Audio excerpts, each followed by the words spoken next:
Assalamualaikum warahmatullahi wabarakatuh. Salam integritas. Jumpa lagi dalam channel Integritas Bang Dula. Pemirsa, hari ini saya undang salah seorang mitra dialog, Kang Ubaid Baidillah Badrun, pengamat sosial politik dari UNJ.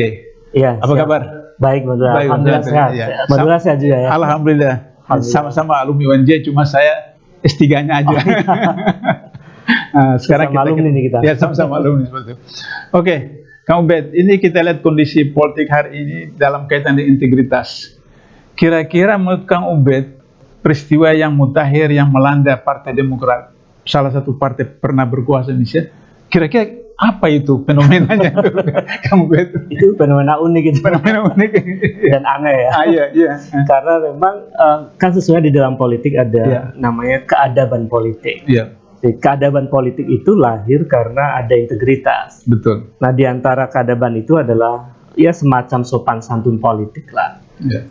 Kalau kemudian dalam suatu partai terjadi satu konflik misalnya, sebetulnya konflik itu dalam tubuh partai biasa sih, Bang. Iya. Tapi dia menjadi tidak biasa ketika kemudian orang di luar partai melakukan semacam intervensi. Iya. Meskipun nggak ngaku ya, Bang. Iya. Tapi faktanya dia bersedia menjadi ketua umum partai misalnya. Iya. Jadi menurut saya itu satu catatan buruk dalam soal keadaban politik. Iya. Dan itu artinya integritasnya dipertanyakan sesungguhnya. Yang jadi persoalan itu Kang Ubed, bagaimana bosnya kalau menyaksikan anak buahnya seperti itu, kok didiamnya saja itu? Gimana itu?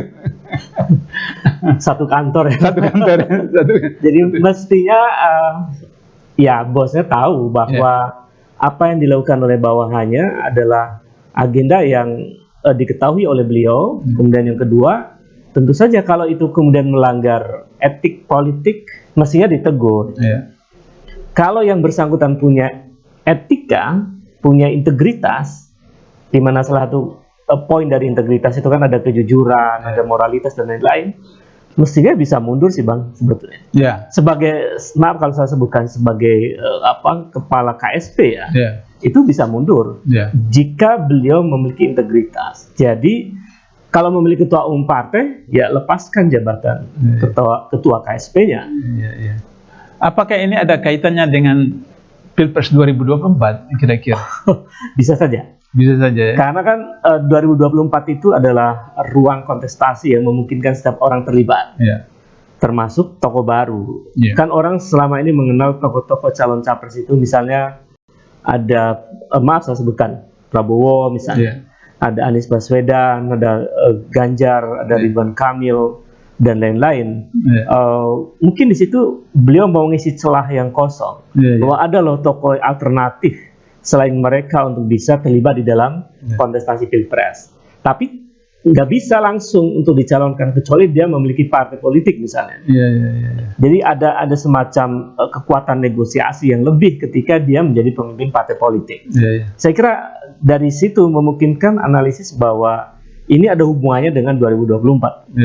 Jadi kalau tidak jadi ketua partai susah itu untuk ikut kontestasi. Tapi Kang Ubed, di dalam integritas itu ada 6 pilar. Pilar ketiga itu adalah komitmen terhadap visi dan misi perjuangan. Artinya sebagai menteri harus dia komit kepada visi misi presidennya. Nah, sehingga kemudian harus dia tidak bisa melakukan hal seperti begitu.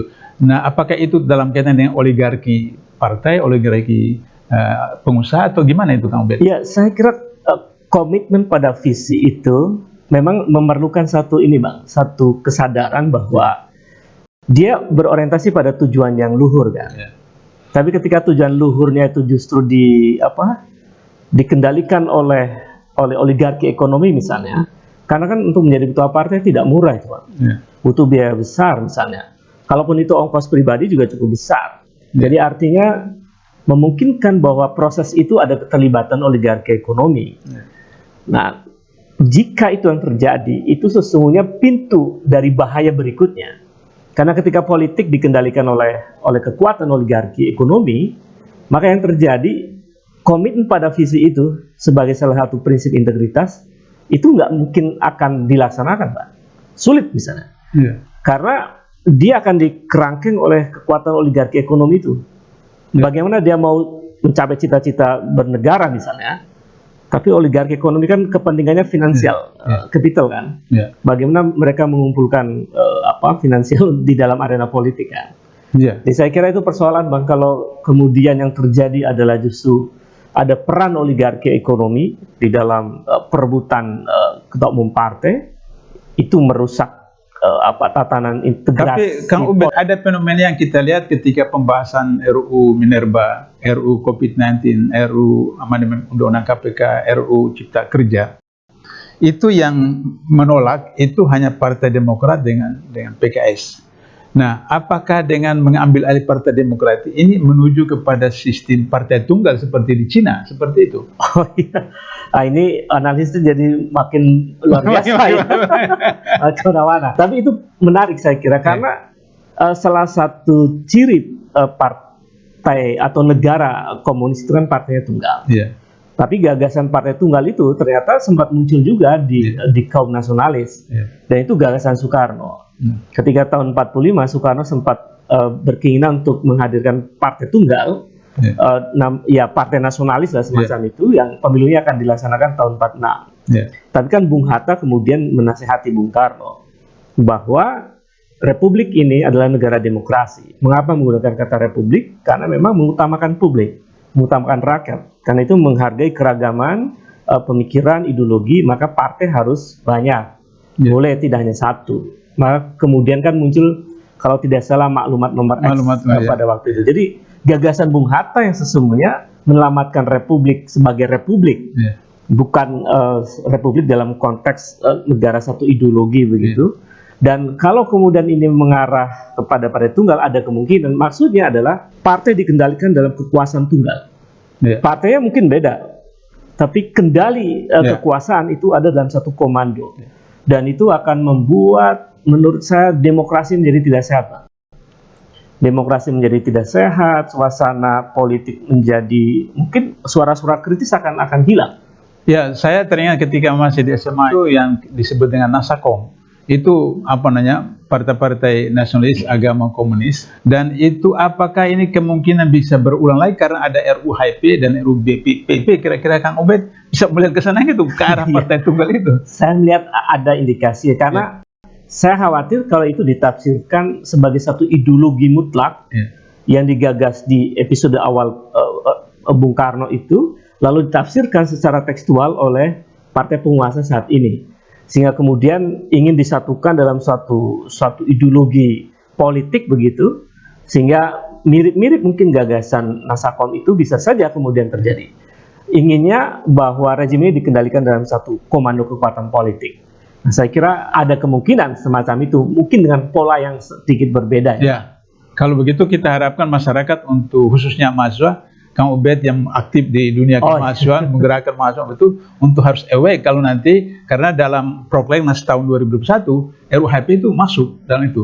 Nah, dan kalau RUU HIP lolos, berarti kan harus ada badan pelaksananya. Badan pelaksananya tentu saja BPIP. Nah, ini yang harus menjadi perhatian mungkin dari masyarakat kita, khususnya kalangan mahasiswa. Ya, bagi peranan Kang Ubed itu bagaimana itu? Ya, saya kira betul itu Bang. Ada poin yang menarik saya kira ketika ideologi negara ditafsirkan secara tunggal ya, versi negara gitu. Padahal kan Pancasila itu sudah clear, itu sudah jelas di dalam Pancasila pembukaan Undang-Undang 45 yang 18 Agustus 45 itu sudah clear. Jadi sebetulnya Pancasila tidak perlu ditafsirkan sampai ada undang-undang HIP gitu. Itu sebetulnya nggak perlu. Kalau itu terjadi, saya kira kekuatan kritis akademisi, mahasiswa harus bersuara bahwa Pancasila itu sudah clear, tidak perlu lagi ditafsirkan sampai semacam itu, karena itu akan memunculkan hegemoni tafsir, dan itu bisa menjadi alat pembenar perilaku kekuasaan yang menindas masyarakat. Ya, Kang Ubed, sayang sekali kita dibatasi oleh waktu. Luar biasa. Jadi mudah-mudahan para pemirsa, integritas dalam semua aspek, khususnya politik, jangan sampai ada money politik. Pemilihan RT, RW, dan seterusnya, jangan hanya karena uang 50.000, 100.000 terima sehingga kemudian RT-nya, RW, kepala desanya sampai kepada presiden, jangan lagi terulang seperti yang kemarin-kemarin. Dan kemudian kita berharap bahwa ketika RUU HIP dibicarakan, dibahas di DPR, masyarakat khususnya mahasiswa muda supaya memberikan kontribusi yang positif supaya tidak terulang lagi apa yang terjadi pada masa Nasakom.